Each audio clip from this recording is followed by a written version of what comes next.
To family Archana channel मध्ये तुमचं सर्वांचं मनापासून स्वागत आहे। तर आज आपण बनवणार आहोत येसवर कसं बनवायचं हे मी तुम्हाला दाखवते। तर हे बघा मी धने भाजून घेतलेले आहेत आणि इथं बाकी सगळं साधे बनवून पटकन येसवर हे बघा। आता मी घेते डाळ भाजून।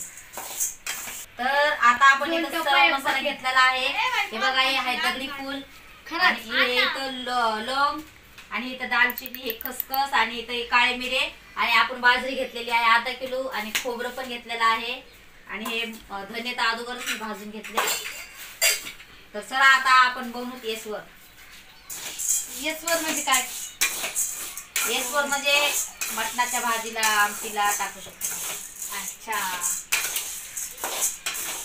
थांब जरा। तर हे बघा लवंग मिरे दालचिनी हे सर्व मी एकत्र भाजून घेते कढईमध्ये।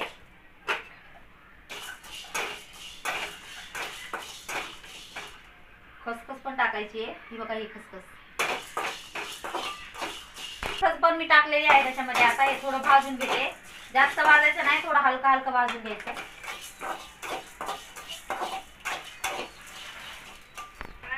हे बघा आता मी घेते हे दगडी फूल भाजून आणि त्याच्यानंतर हे खोबरं।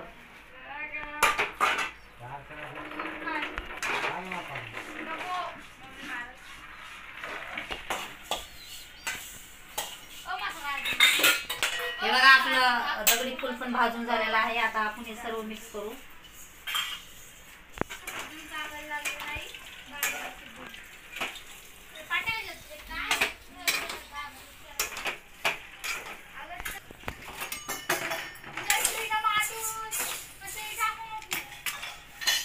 तर हे बघा आपलं सर्व मसाला भाजून झालेला आहे।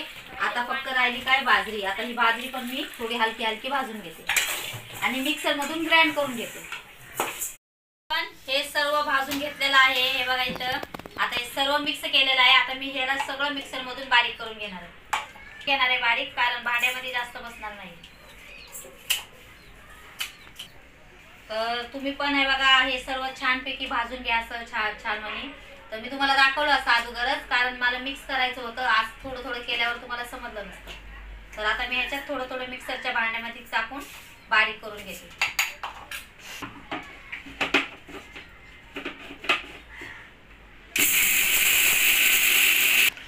तर हे बघा मी हे असं बारीक करून घेतलेलं आहे एकदम छानपैकी। तर तुम्ही पण असंच बारीक करून घ्या। आता अजून भरपूर राहिला आहे आपला बनवायचा। हे बघा हे सगळं। तर आता भेटूच पूर्ण झाल्यावर। हे बघा आपला येसवर तयार झालेला आहे।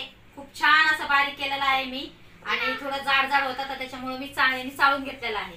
हे बघा मस्त झाला एकदम। माझा येसवर कसा झाला हे मला कमेंट मध्ये नक्की सांगा, कारण मी पण पहिल्यांदाच बनवला आहे।